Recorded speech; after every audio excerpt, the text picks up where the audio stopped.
Сәлеметсіздер ме? Бүгін біз 23-ші нұсқаның В бөлімін талдайтын боламыз. 11-ші есеп. Спорттық командада 9 адам команда капитаны мен оның орынбасарын таңдау керек. Қанша тәсілмен таңдап алуға болады? Яғни бір капитан мен бір орынбасарын таңдап алуымыз керек. Бұл есепті көбейту ережесі бойынша шығарамыз. Бірінші 9 адамның ішінен капитанды таңдап алу үшін сол 9 адамның ішінен аламыз деген сөз. Ал екінші орынбасарын таңдаған кезде біз капитанды таңдап алдық қой, яғни бір адам капитан бізде. Сондықтан орынбасарды 8 адамның ішінен таңдап аламыз. Яғни бізге 9 адамның ішінен таңдау болды және 8 адамның ішінен таңдау болды. Демек, барлығы 72 тәсілмен таңдап алуға болады екен. 12-ші есеп. Сандар берілген А, Б, С, Д, Е сандары осы сандардың ішінен тең 2 санды көрсетіңіз.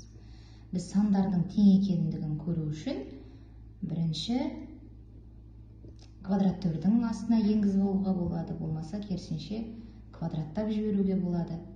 Так, 2 тең сан, мысалы А санын квадраттайтын болсам, 5-тің квадраты 25, 25-ті 2-ге көбейтемін, 50 шығады. А санының квадраты 50. Немесе бұлай квадраттөрдің астына енгізетін болсам, 25, яғни 5-тің квадраты 25, және 25-ті 2-ге көбейтеміз, түбірасты 50.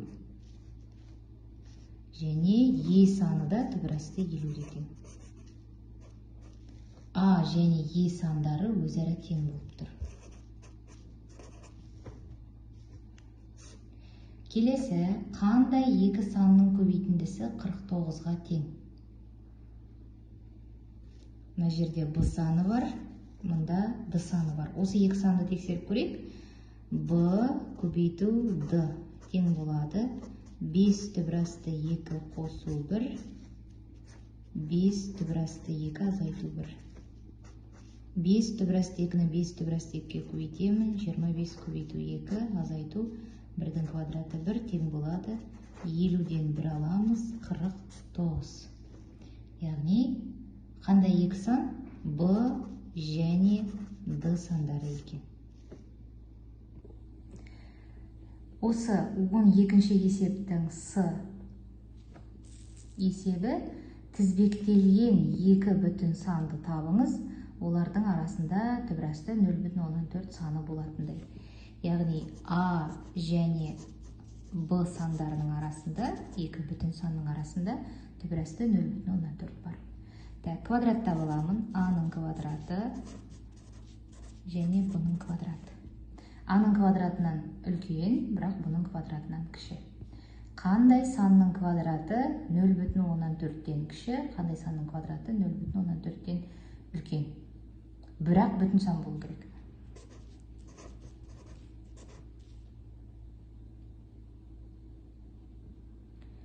Түбірасты 0,14.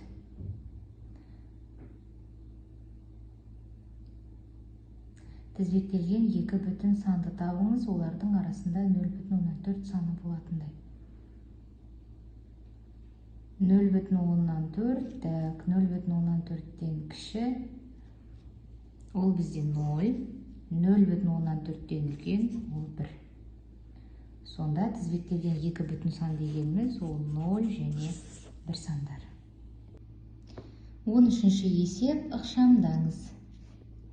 Квадрат түбірдің астында түбірасты 2 азайту 2-ның квадраты бар.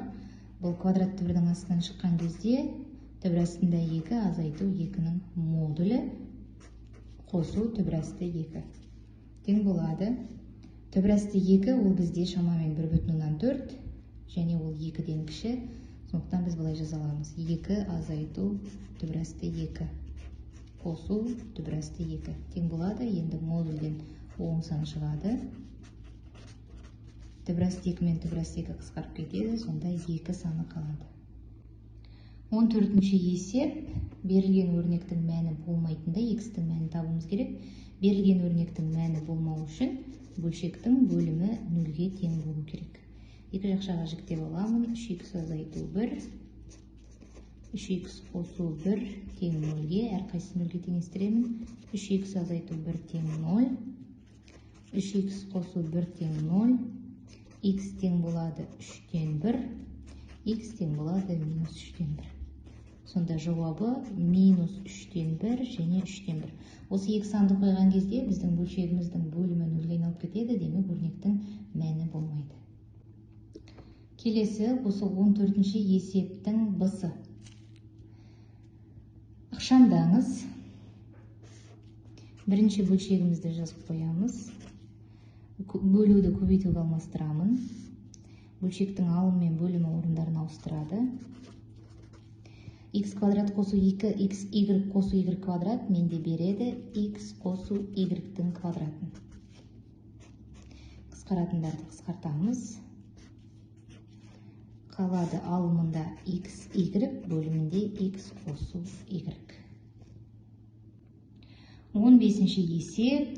Тізбектің алғашқы 6 мүшесі берілген. Тізбектің келесі мүшесін тап және жалпы формуласы айенмен берілген тізбектің 21-ші мүшесін табуымыз керек. Тізбектің келесі мүшесін табу үшін біз мына жердегі заңдылықты анықтап алуымыз керек. Минус 3-тен 1, 0, 3-тен 1, 3-тен 2, 3-тен 3 болды. Себебі 3-3-ке бөлсек 1 шығады, 3-тен 4. Демек, келесі 3-тен 5 деген сөз. Ал 21-ші мүшесін табу үшін n-нің орнына 21-ді қоямын. 21 азайту 1, 21 қосу 1 тең болады. 20, 22 қысқартып жіберемін. 11-ден 10. 16-ші есеп. 10-да 20 өлшемді қағазға квадрат салынған. Қағазға кездейсоқ нүкте салынған. Осы нүктенің квадратқа түсу ықтималдығы 0,8. Квадраттың қабырғасының ұзындығын табыңыз. Мысалы, бұл бізде төртбұрышты қағаз болатын болса, осы қағаздың ішінде қандай да бір квадрат салынған. Және кездейсоқ салынған нүктенің осы квадраттың ішіне түсу ықтималдығы берілген. Ол бізде 0,8-ге тең. Яғни квадраттың ұзындығын табыңыз дейді. Қағаздың өлшемі 10-да 20. Енді қарайық. Біз тіктөртбұрыштың ауданын табуды білеміз. Тіктөртбұрыштың ауданы 10-ды 20-ға көбейтеміз. 200. Квадраттың ауданын табу үшін квадраттың қабырғасы а болсын, а-ның квадраты. Және ықтималдығы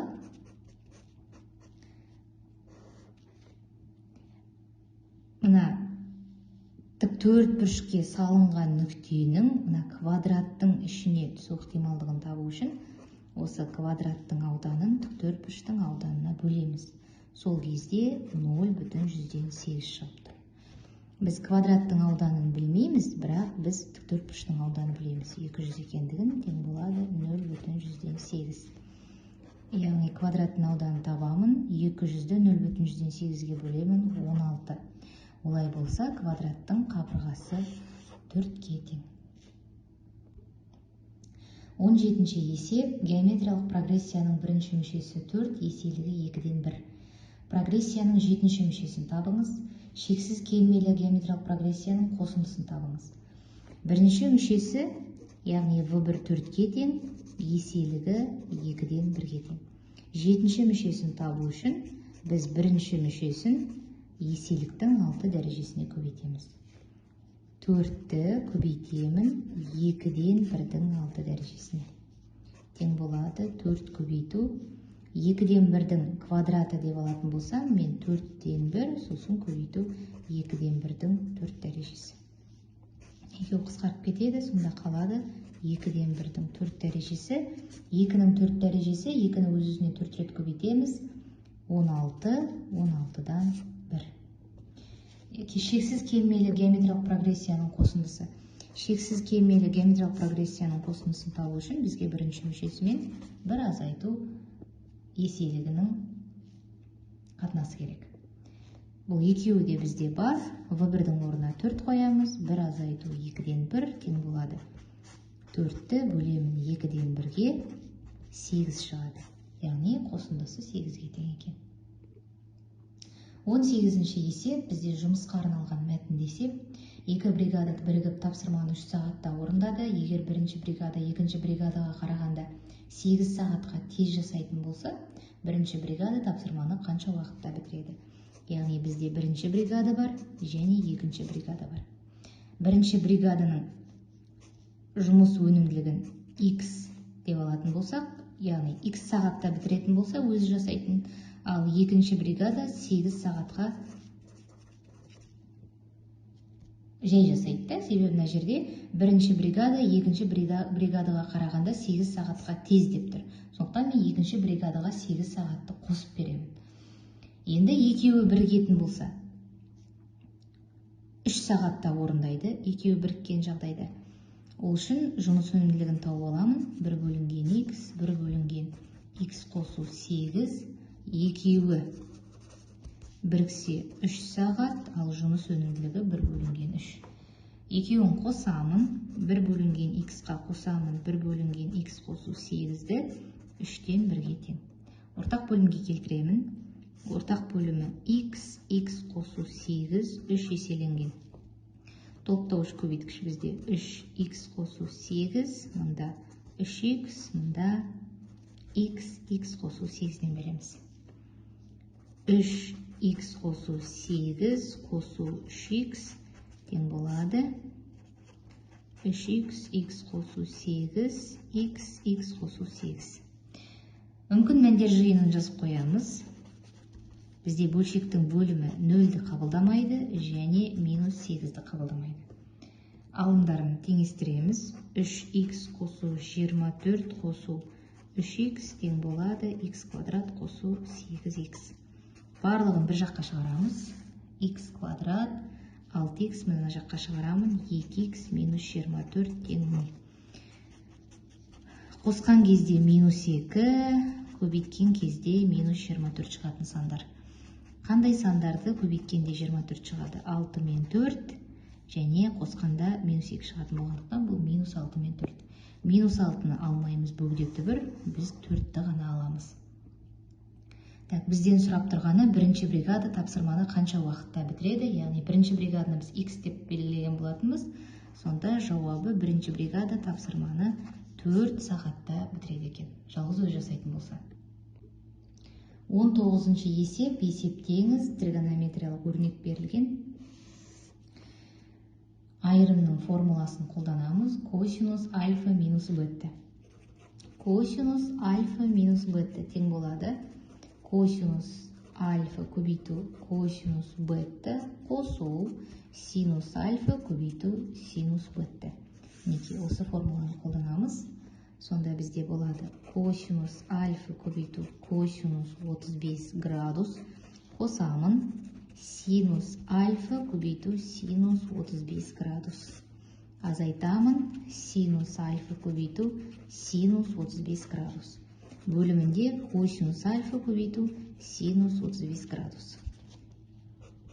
Синус альфа синус 35 градуспен минус синус альфа синус 35 градус жойып кетеді.